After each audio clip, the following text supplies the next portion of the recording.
Bir şehrin içinden geçer gibiyim sevgili izleyiciler. Dedim ya, Termosos tarihi mekanda 2000 yıllık 2000 yıl önceki çok önemli bir merkezden geçiyoruz. Muhtemelen burası da yukarı tahkimat diye belirtilmiş ama burası da sanki o dönemin şehrin çarşı merkezi gibi bir alan düşün. Öyle bir alan. Her taraf lahit, her taraf kaya mezarları sevgili dostlar. Kentin atık su sistemleri yapılmış. Düşünebiliyor musunuz? 2000 yıl önce işte bu bölümde az önceki göstermiş olduğumuz vadi ve su kemerlerinin toplanma merkezleri ve şehir buradan idare ediliyormuş. Yani tahribat gibi gözükse de az önce de söyledik, restorasyon geçirmeyen çok önemli bir noktadan sizlere sesleniyoruz Termosos'ta. Bu yıkılmış, dökülmüş kaya ve mezar parçaları, mezar taşları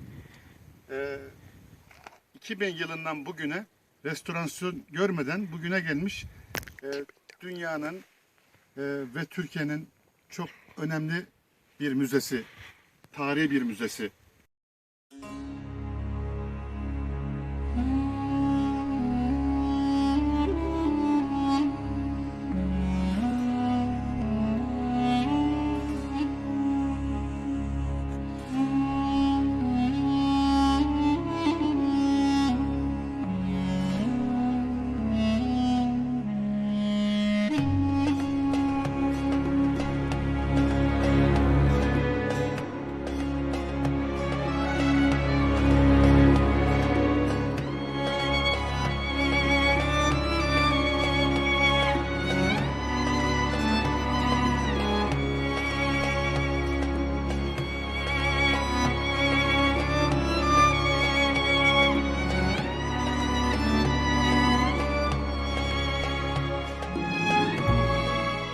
Efendim çok da tarihi bir anekdotumuz yok ama hani kentin atık su sistemi diye belirtilmiş ya.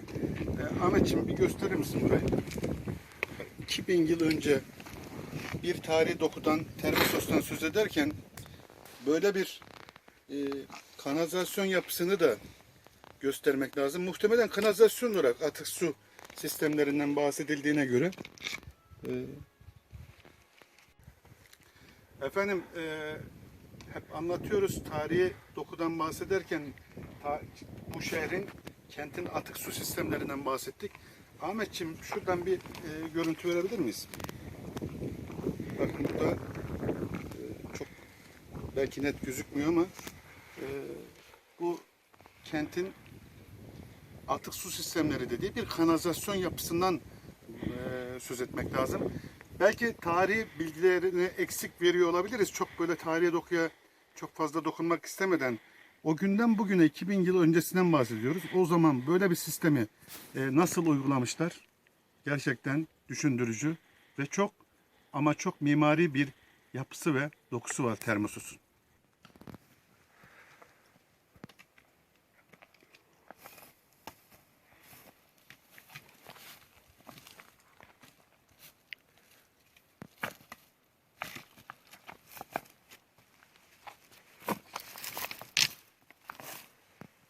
Buraya gelen insanlardan veya gelmek isteyenlerden izleyicilerimize şunu da belirtmek istiyoruz. Gezerken burada tabii her taraf yeşillik, her taraf taş, kaya, börtü böcek, yılan gibi, akrep gibi börtü böceklerin de olduğunu unutmamak lazım. Yani gezerken gezdiğiniz alanlara, bastığınız alanlara dikkat etmek gerekiyor. Termosos tarihi doku kadar börtü böcek konusunda da zengin olduğunu hemen belirtelim.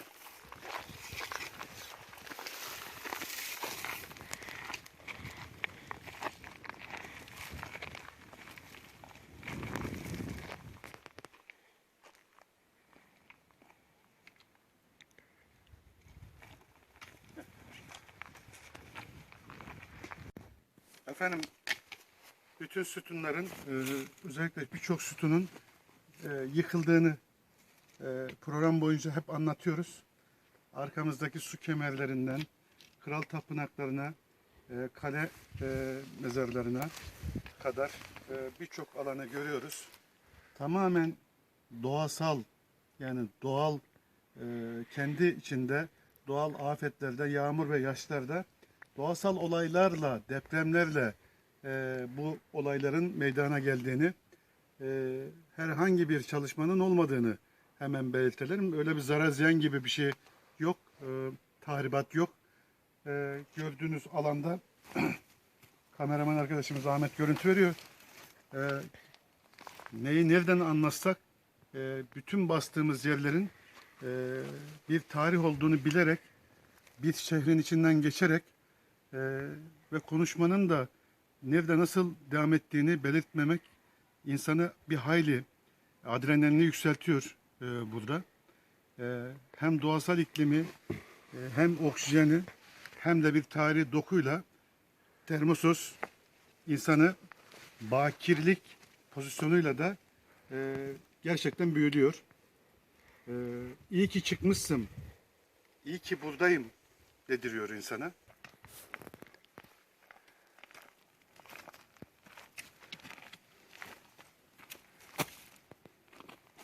Bulunduğumuz şehrin bir merkezinden geçtiğimizi ifade ediyoruz ya. Şehrin sütunlu caddesi olarak belirtilmiş. Burada bir cadde, yani sütunlu bir cadde olduğunu resmi olarak da tescillemişler. Lakin dedim ya, tarihi dokusunda çok fazla bir tarih profesörlüğümüz yok. Sadece bilgilerimizi gezmiş olan ve paylaşılmış olanlarla birleştirdiğimizde Termosos'la ilgili çok ilginç noktalar var.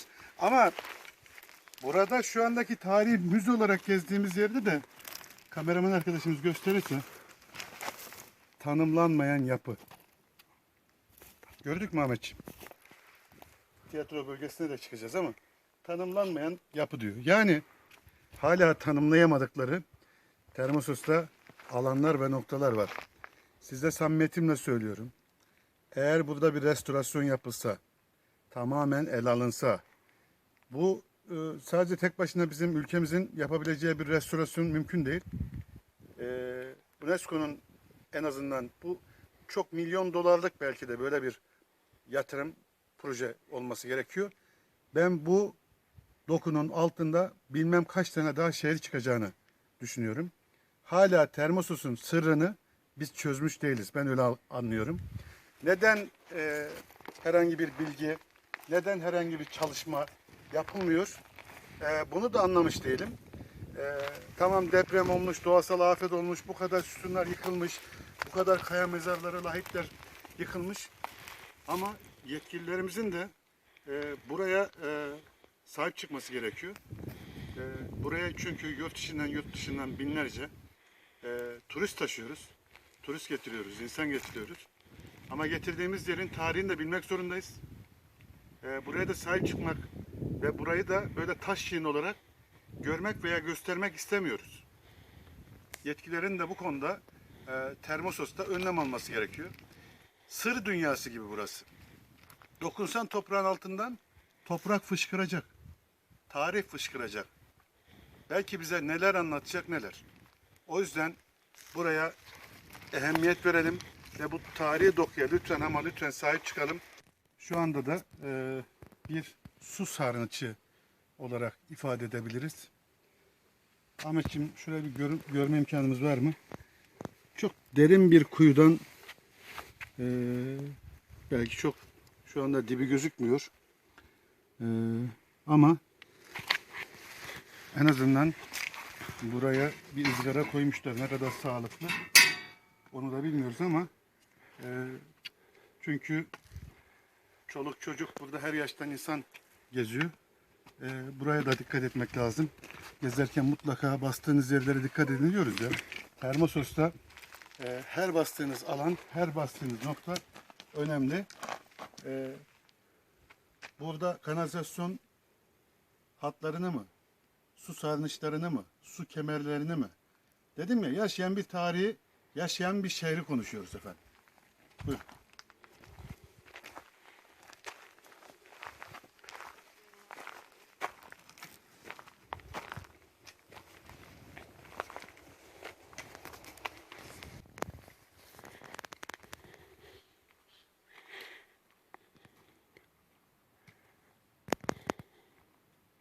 Gel bu tarafa.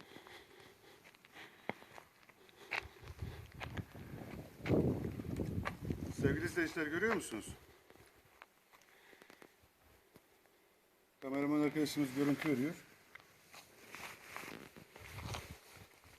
Termosos'ta su sarnıçlarından bahsetmiştik sizlere.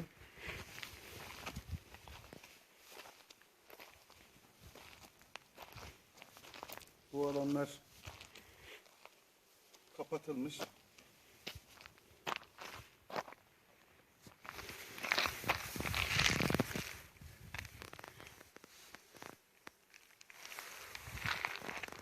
Evet, kameraman arkadaşım bu tarafa da bakarsa, sevgili izleyiciler, derin 5 dehlizden bahsediyoruz. Su sarnıçlarından bahsediyoruz. Ahmetciğim, bir gelir misin? Bazı bölgelerde, bazı alanların, sarnıç bölgelerinin, kuyuların doldurulduğu veya tahribata uğradığı, en azından doğal deprem veya başka su taşkınlarından toprağa doldurulduğunu görüyoruz. Yaklaşık bununla paralel 5 tane sarnıçtan bahsediyoruz. Çok da derin. Yani bu bir dönem hani buğday ambarları, saklama ambarları gibi kullanılan alanlar gibi sarnıçların bulunduğu bölgeler.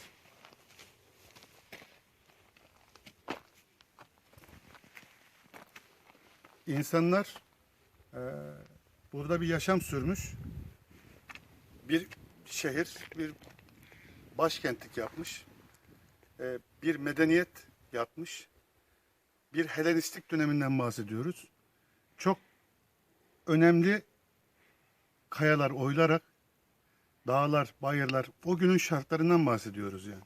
Şu günde imkanla, bu kadar teknolojik yapıyla, alet edevatla yapılmayacak kadar çok akıl almaz mimari yapılar gördük, tanık olduk. Enteresan bir şekilde tarihi dokuyu ve tarihi araştırmayı sürdürüyoruz Termosos'ta. Sevgili dostlar, zaman zaman şehir efsanelerinde o dönemin ve o şehrin kahramanları da olur. Zaten Termosos her alanı mezar, lahitlerle dolu. Şu anda bulunduğumuz alanda bir kahraman mezarı diye adlandırılmış. O nedenle mezar da bir hayli o günün koşullarıyla düşünürsek bir kral mezarı gibi bir şatavatlı bir mezar yapılarak bugüne kadar tahrip olmadan gelmiş.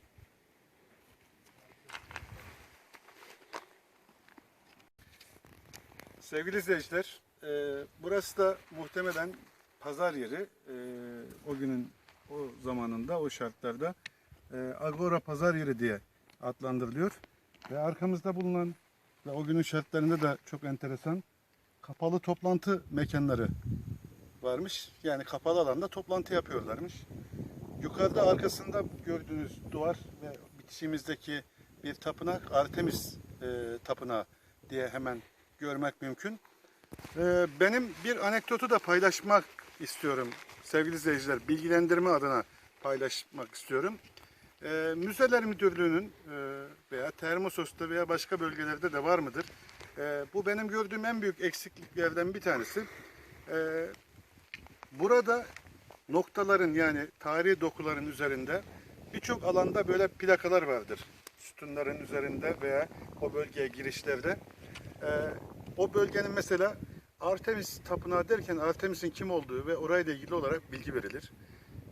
Veya bilgilendirici birkaç dilde kısa dipnotlar olur. Orayı gezen insan da orayla ilgili fikir sahibi olmuş olur, bilgi sahibi olmuş olur. Ve enteresandır. Benim Termosos'ta gezim sırasında böyle bir bilgi paylaşımına, yani tabelasal bilgi paylaşımına rastlamadım. Bunun da bir büyük eksiklik olduğunu düşünüyorum. Yani illaki elinizde bir broşürle, çok böyle karmaşık yazılarla değil, kaç noktada böyle tabela dikmişsin. Agora meyhanesi, Agora pazarı veya kapalı toplantı alanı, Artemis Tapınağı, lahitler falan, o hangi dönemin 2000 yıl öncesinden bahsediyoruz. Burayı en çok gezen insanlar sadece taş yığınlarını, sütunlarını değil de buradaki yaşamış tarihle de ilgili olarak, bilgi notu olarak okumuş olsa gelen çoluk çocuğumuz, gençlerimiz bilgi sahibi olmuş olur.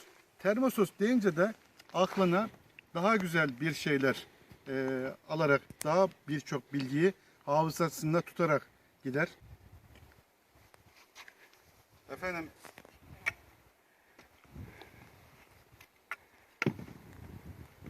Termosos'un amiyane tabirle zirvesindeyiz efendim, zirvesindeyiz. Antik tiyatrodayız. Gördüğünüz gibi tiyatroda Termosos'un birçok alanı gibi doğa ikliminden nasibini almış. Özellikle alt bölümleri, alt kısımları kameraman arkadaşımız gösteriyor. Şimdi burasının o günün şartlarında birçok antik tiyatro gezdim. Bunların da bir elden geçirilerek buraya daha bir akustik bir pozisyon olabilir. Buranın işte o günün şartlarında düşünsenize 5000 kişi bu antik tiyatroda kültür, sanat ve toplantıları burada yapıyorlardı. Sahne düzeni aşağıda, sahne düzeni kalmamış gerçi de. Ve oturma banklarının tamamen o günden bugüne 2000 yıllık bir taş ve sütunlardan bahsediyoruz. Ve bulunduğumuz bu alan yönünü ve yöntemini Güllük Dağı'na yüzünü dönmüş. Termosos'un zirvesinde ben buradayım dercesine bir haykırış görüyoruz. Bir duruş sergiliyor.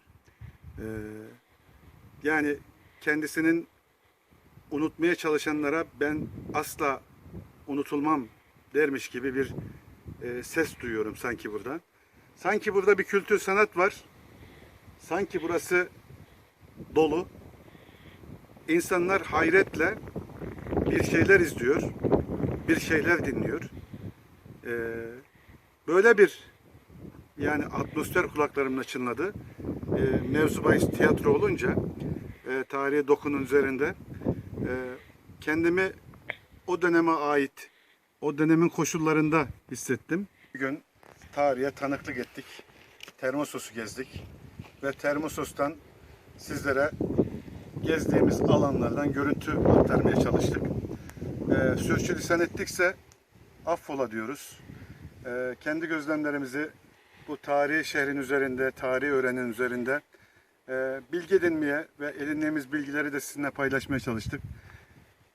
Müzeler Müdürlüğü'nün, Kültür Bakanlığı'nın burada gezilen noktalar, yani belirtilen noktalarda bilgilendirici tabelalar asmasını buradan hemen ifade edelim. Asması gerektiğini ifade edelim. Bunun bir eksiklik olarak gördüm.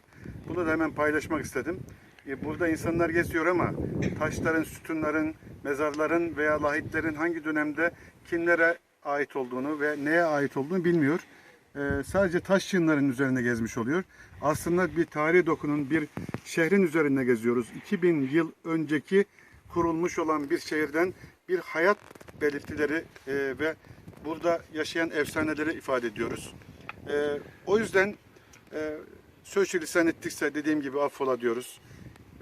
Bizim görüntümüzü sizlere aktaran kameraman arkadaşımız Sayın Ahmet Ayhan'a ve tüm ekip arkadaşlarımıza, yayında ve yapımda emeği geçen tüm ekip arkadaşlarıma huzurunuzda çok teşekkür ediyoruz. Biz tarihin izini sürmeye devam edeceğiz. Bir başka doğa ve tarih kokan topraklar üzerindeki görüntüleri aktarmayı sürdüreceğiz. Hepinize Allah'a ısmarladık diyorum. Hoşça kalın efendim.